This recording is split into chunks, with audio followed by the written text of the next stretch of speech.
Subscribe कीजिए हमारे YouTube channel AR3 coaching classes को और बेल आइकॉन को प्रेस करो ताकि लेटेस्ट वीडियो की नोटिफिकेशन सबसे पहले पा सकें। हेलो स्टूडेंट, मैं अरविंद कुमार। आज आपका स्वागत है AR3 कोचिंग क्लासेस में। तो आज इस वीडियो में हम अध्याय 6 त्रिभुज और प्रश्नावली 6.1 तो इसके सारे सवाल करने वाले हैं। ठीक है, तो इस प्रश्नावली के इन प्रश्नों को हल करने से पहले मैं थोड़ा सा आपको सरगम सम और समरूप के बारे में समझाऊंगा। ठीक है, तो उसके बाद में फिर आते हैं और ये इस चैप्टर, ठीक है, त्रिभुज, इसका लेक्चर नंबर 2 है। इससे पहला लेक्चर में मैंने आपको सारे बेसिक कॉन्सेप्ट समझाए हैं, तो वहां पर आप देखें, उसके बाद में फिर इसको समझें तो बहुत आसानी से आपको समझ में आएगा। ठीक है, तो देखते हैं यहाँ पर पहले इसके हम बेसिक समझ लेते हैं। सरगम सम और समरूप।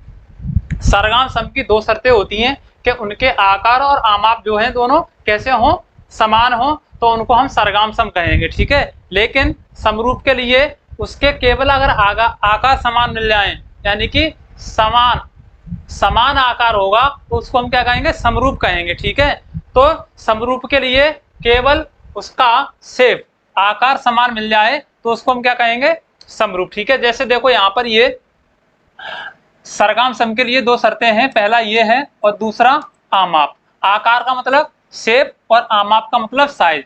वैसे देखने में आपको ये कंफ्यूज करते होंगे कि एक ही है, लेकिन एक ही नहीं होते, अलग अलग हैं। शेप का मतलब होता है उसका आकार, ठीक है, और आमाप का मतलब होता है साइज, कितना बड़ा है, और आकार का मतलब कैसी आकार है उसका। ठीक है, गोल है, चतुर्भुज है या वृत्ताकार है, कैसा है। ठीक है, तो वो सब हमको आकार होते हैं जिनको हम शेप बोलते हैं, और आमाप उसकी साइज, कितनी बड़ी, ठीक है, छोटी, मोटी, तो वो क्या है, उसकी साइज होती है। ठीक है, तो यहाँ पर देखो कुछ आकृतियां ली गई हैं मैंने। तो ये देखो, ये जो दिख रहे हैं तुमको, ये क्या है, एक वृत्त है। तो ये वृत्त कैसे हैं, इनके आकार तो देख रहे हैं कैसे, सब वृत्त देखने में कैसे हैं, इनके आकार देखोगे तो सबको आप क्या कहोगे, वृत्त कहोगे। और आमाप कैसे हैं, यानी इनके साइज कैसे हैं, ये छोटा है, ये इससे बड़ा, ये इससे बड़ा, तो ये आपस में कैसे हैं, समरूप तो हैं लेकिन सरगम सम नहीं है। तो ये कैसे हैं, सब समरूप हैं लेकिन सरगम सम नहीं है। तो ये वाले समरूप के लिए रूप एक समान हो तो उसको क्या कहेंगे हम, समरूप आकृतियां। जैसे ये दो त्रिभुज लिए गए हैं, तो जितने भी वृत्त होते हैं वो सब कैसे होते हैं, समरूप होते हैं। आगे जितने भी समबाहु त्रिभुज होंगे, समबाहु त्रिभुज वो सब कैसे होंगे, समरूप होंगे, क्योंकि उनकी भुजाएं जो हैं वो कैसी होंगी, समान होंगी। ठीक है, सब सारी भुजाएं, देखो ये भुजा है, ये भुजा आपस में कैसी होगी, बराबर होगी। इसी प्रकार से इसकी ये वाली भुजा, ये वाली, सब भुजाएं आपस में कैसी होंगी, बराबर होंगी। और प्रत्येक कोण कितने का होगा, समबाहु त्रिभुज में 60 डिग्री का होता है।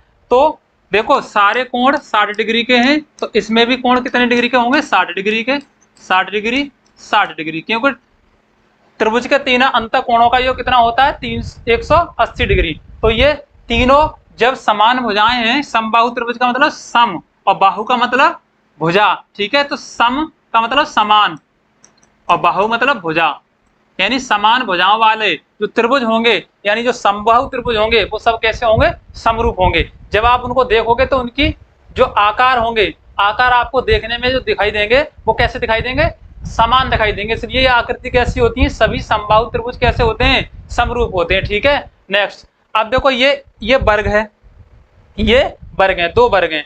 अब इनके हमें आकार देखने में तो कैसे दिखाई दे रहे हैं कि ये वर्ग हैं। हम इसको, इस चतुर्भुज को हम आयत नहीं कह सकते, हम इस चतुर्भुज को गोला नहीं कह सकते, वृत्त नहीं कह सकते, क्या कह रहे हैं, इसको हम वर्ग कह रहे हैं, यानी कि इसकी शेप कैसी है, एक जैसी है। तो ये कैसे हैं, सभी वर्ग कैसे होते हैं, ये वाला वर्ग और ये वाला वर्ग, वर्ग कैसे होते हैं, सभी वर्ग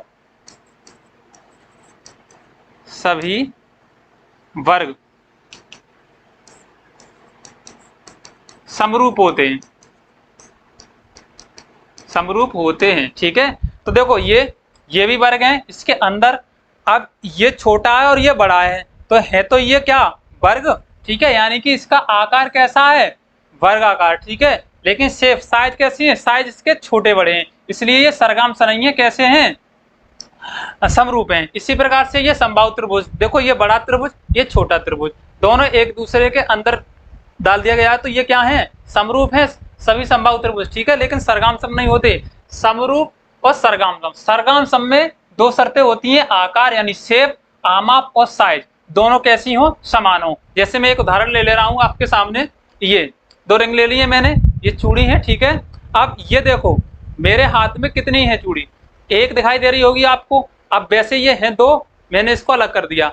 अब देखो जब ये वाली रिंग इस वाली रिंग को पूरा ढक ले, यानी एक आकृति दूसरी आकृति को पूरा ढक ले, यानी देखो ये कैसी है, गोल है, सॉरी गोल क्यों, वृत्ताकार, ठीक है। ये वृत्ताकार है, ये भी वृत्ताकार है। अब इनके आकार यानी शेप कैसी है, वृत्ताकार। आमाप साइज, अब साइज देख रहे हैं हम इसकी, जितनी इसकी त्रिज्या है उतनी ही इसकी त्रिज्या, जितना इसका व्यास है उतना ही इसका व्यास है, जितना अंदर का क्षेत्रफल इसका इस चूड़ी वाले इस चूड़ी का उतना ही इसका है, यानी ये वाली चूड़ी इस चूड़ी को क्या करेगी, ढक लेगी। अब तुम्हें एक ही चूड़ी दिखाई दे रही होगी, अब इधर से देखोगे पीछे से तो ये भी इधर से एक ही दिखाई देगी। तो ये कैसी आकृतियां होंगी, ये होंगी हमारी सरगाम सम आकृतियां, यानी कि आकार और आमाप दोनों सेम हो, समान हो, तो उनको हम सरगाम सम कहेंगे। अन्यथा की स्थिति में उनको क्या कहेंगे, सरगाम सम। एक उदाहरण और ले लेते हैं इसके लिए, जैसे ये दो मैंने कागज ले लिए, इनके त्रिभुज बनाए हैं। अब ये वाला एक त्रिभुज और एक ये वाला त्रिभुज, ठीक है। अब देखने में ये क्या बना रहे हैं, देखो ये एक चतुर्भुज बना रहे हैं ये। अब इनको मैं इससे इसको ढकूं तो ये पूरा पूरा ढक ले, ठीक है, पूरा पूरा ढक ले। अब ये तुम्हें दिखाई दे रहा होगा यहाँ पर इस तरह से इसने इसको पूरा ढक लिया, ठीक है। यानी कि इधर वाली जो शेप थी त्रिभुज की वो पीछे वाली शेप को दिखने नहीं दे रहा, और इधर वाली शेप ने इस पीछे वाली को दिखने नहीं दिया। तो ये आपस में कैसे हैं त्रिभुज, सरगाम सम त्रिभुज है, ठीक है। तो ये आकार और आमाप दोनों अगर समान हो तो उनको हम सरगाम सम आकृति कहेंगे, और केवल आकार समान दिखाई दे तो उनको हम समरूप आकृति कहेंगे, ठीक है। अब देखिए बढ़ते हैं प्रश्नावली 6.1। पहला क्वेश्चन दिया गया है इसका, कोष्टकों में दिए गए शब्दों में से सही शब्दों का प्रयोग करके रिक्त स्थानों की पूर्ति करनी है। पहला क्वेश्चन है, सभी व्रत होते हैं, अब बताओ सभी व्रत कैसे होते हैं, सरगाम सम या समरूप। मैंने अभी बताया है कि सभी व्रत कैसे होते हैं, समरूप, ठीक है। तो लिख दोगे सभी व्रत कैसे होते हैं, समरूप, समरूप, यानी कि व्रत जो हैं वो कैसे होते हैं, समरूप होते हैं। देखो एक व्रत ये है, दूसरा व्रत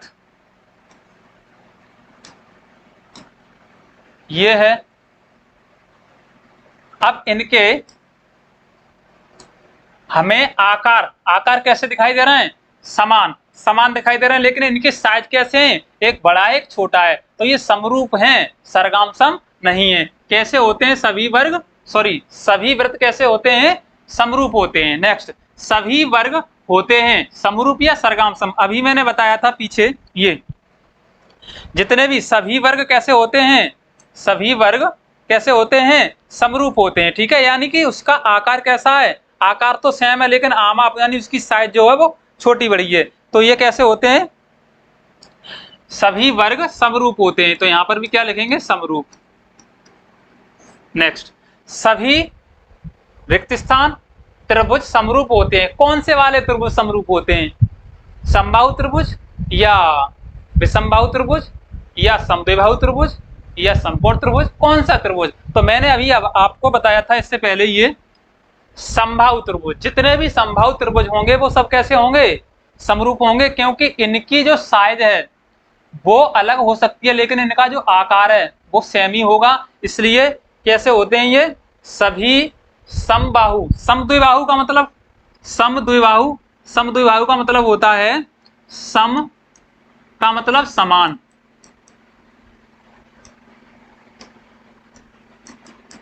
द्वि का मतलब होता है दो,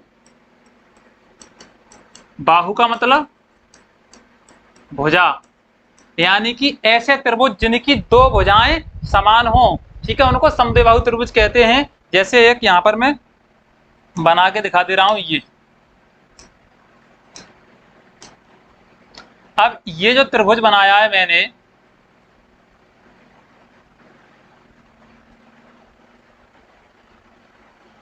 इस तरह से, अब देखो इस त्रिभुज में ये वाली भुजा और ये वाली भुजा कैसी है, समान, बराबर है, और ये तीसरी भुजा इससे अलग हो गई, बड़ी हो गई, तो ये त्रिभुज कैसे हैं, समद्विबाहु। ठीक है, तो समद्विबाहु त्रिभुज जो है समरूप तो होंगे नहीं।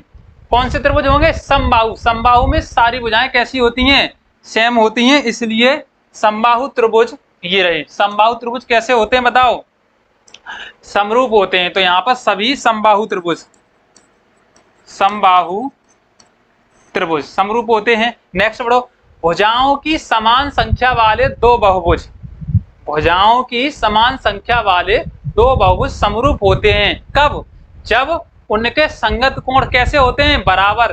पहली वीडियो में मैंने बताया है, जब आकृतियों के संगत, दो आकृतियों के संगत कोण जो है वो आपस में कैसे हों, बराबर हों, बराबर, और उनकी भुजाएं, उनकी संगत भुजाएं, तो संगत भुजाएं कैसी हों, समानुपाती हों। तो ये 1 नंबर पर भर देंगे, ये 2 नंबर पर, यहाँ पर भर देंगे समानुपाती, समानुपाती। ठीक है, तो ये था पहला क्वेश्चन, इसके दिए थे रिक्त स्थान, जो कि इसमें हमने क्या कर लिया, कंप्लीट कर लिया। नेक्स्ट बढ़ते हैं क्वेश्चन नंबर 2 पे।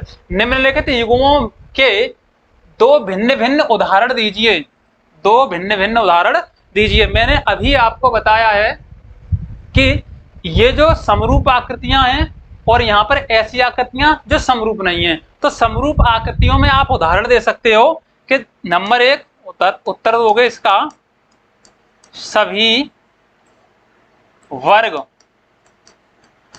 समरूप होते हैं, समरूप होते हैं, यानी सभी वर्ग कैसे होते हैं, समरूप होते हैं। देखो सभी वर्ग, ये है एक, दूसरा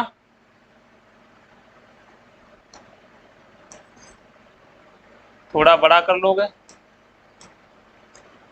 अब आप इसको क्या कहोगे बताओ। देखो ये तो इसके अंदर जा रहा है 10, लेकिन इसको अगर ऊपर इसके रखोगे तो ये इसको नहीं दबा पा रहा है, तो ये समरूप तो हैं, यानी इनके रूप कैसे हैं, इनके आकार कैसे हैं, समान है, लेकिन इनकी साइज जो है, आमाप जो है वो समान नहीं है, यानी कि सभी वर्ग कैसे होते हैं, समरूप होते हैं। ठीक है, सभी वर्ग समरूप होते हैं, पहला। दूसरा उदाहरण देंगे इसके लिए, सभी वर्ग, तो हो गया सभी वृत्त, सभी वृत्त समरूप होते हैं, यानी जितने भी वृत्त हैं वो सब आपस में कैसे होते हैं बताओ, समरूप। ये है एक वृत्त, ये बना दिया, दूसरा वृत्त ये बना दिया। ठीक है, ये तो ये वृत्त कैसे हैं, जितने भी वृत्त होंगे और बना ले वृत्त।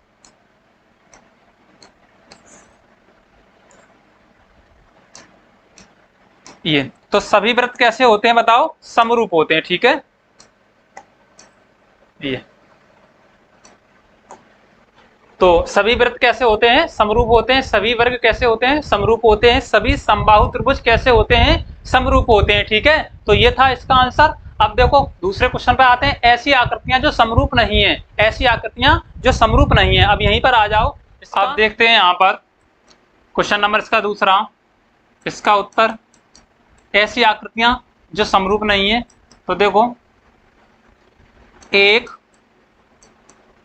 वृत्त व एक वर्ग समरूप नहीं होते, नहीं होते हैं। देखें यहां पर एक वर्ग बना ले रहे हैं,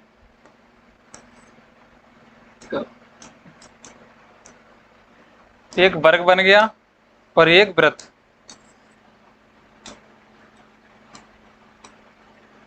ये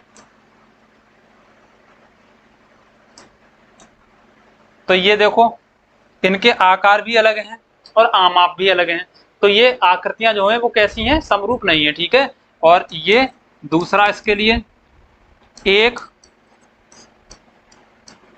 समबाहु त्रिभुज व एक चतुर्भुज ले लो या फिर वर्ग ले लो, एक वर्ग समरूप नहीं होते हैं। ठीक है, तो यहां देखें क्या लेना है, एक समबाहु त्रिभुज, यहां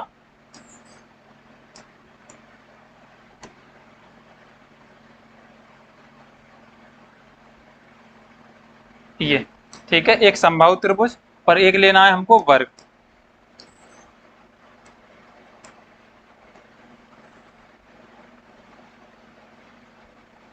ये तो देखो इनके आकार और आमाप दोनों अलग अलग हैं, इसलिए ये दोनों आकृतियां समरूप नहीं है। तो ये था आपका क्वेश्चन नंबर 2।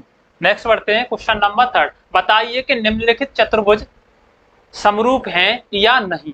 तो देखो समरूपता के लिए मैंने बताया था कि नहीं भी दो बहुभुजों की समरूपता प्रदर्शित करने के लिए उनके संगत कोण बराबर हों और उनकी संगत भुजाएं कैसी हों, समानुपाती हों। तो यहां पर हम देख रहे हैं कि ये 1.5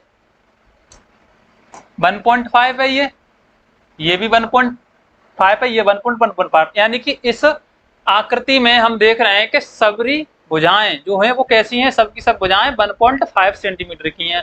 और इस आकृति में देख रहे हैं तो इसकी भी सारी भुजाएं कैसी हैं, 3 सेंटीमीटर की। ये वर्गाकार है और ये जो चतुर्भुज है ये थोड़ा तिरछा है। तो देखो इसके जो कोण हैं वो इस वाली आकृति के संगत कोणों के बराबर नहीं है। तो यहां पर देखो आप निकाल सकते हो इनका मान, ये PQ अपॉन इसकी संगत भुजा ये वाली हो जाएगी AB बराबर 1.5/3, तो ये जाएगा 1/2। दूसरा ले लेंगे QR और BC, QR अपॉन BC बराबर ये 1.5/3, तो इसका भी मान कितना आ जाएगा, 1/2। तीसरी भुजा ले लेंगे RS अपॉन CD बराबर 1.5/3, इसका भी मान कितना आ जाएगा, 1/2। अगली भुजा ले लेंगे SP अपॉन DA, तो ये कितना है 1.5/3, तो इसका भी अनुपात कितना आ जाएगा, यानी कि भुजाएं कैसी हैं, दोनों बहुभुजों में संगत भुजाएं समानुपाती हैं, लेकिन दूसरी शर्त में संगत कोण बराबर नहीं है। अतः ये दोनों चतुर्भुज समरूप नहीं हैं। क्यों नहीं है, देखो आकृति आप देख रहे हो, इनकी आकृति जो है यानी कि इनकी आकार जो है, ऐसे आकार समझो, आकार इनका जो है वो सेम नहीं है और ना ही इनकी आमाप। तो अगर आकार सेम होता तो हम इनको समरूप आकृति कहते, तो ये समरूप आकृति नहीं है क्योंकि इसका आकार अलग है, इसका आकार अलग है। ठीक है, तो ये कैसे हैं, समरूप आकृति नहीं है, यानी ये दोनों चतुर्भुज जो है वो समरूप नहीं है। मैंने बताया था जब दो बहुभुजों में संगत भुजाएं कैसी हों, समानुपाती हों, उनके संगत कोण कैसे हों, बराबर हों। ठीक है, तो यहाँ बहुभुज मतलब चतुर्भुज। ठीक है, दोनों चतुर्भुज में संगत कोण कैसे हैं, समानुपाती, संगत भुजाएं समानुपाती हैं लेकिन संगत कोण बराबर नहीं है, इसलिए ये दोनों चतुर्भुज कैसे हैं, समरूप नहीं है। ठीक है, तो नेक्स्ट मिलते हैं अगली वीडियो में, अगली एक्सरसाइज, और इसका लेक्चर नंबर 3 में उसमें बीपीटी यानी कि आधारभूत समानुपातिकता प्रमेय और उसका विलोम, मैं दोनों एक ही वीडियो में कराने वाला हूं, तो आप बने रहिए वीडियो के साथ। ठीक है, और वीडियो को दोस्तों के साथ शेयर कीजिए जिससे कि उनका भी नोट्स अच्छे से मेंटेन हो सके। धन्यवाद।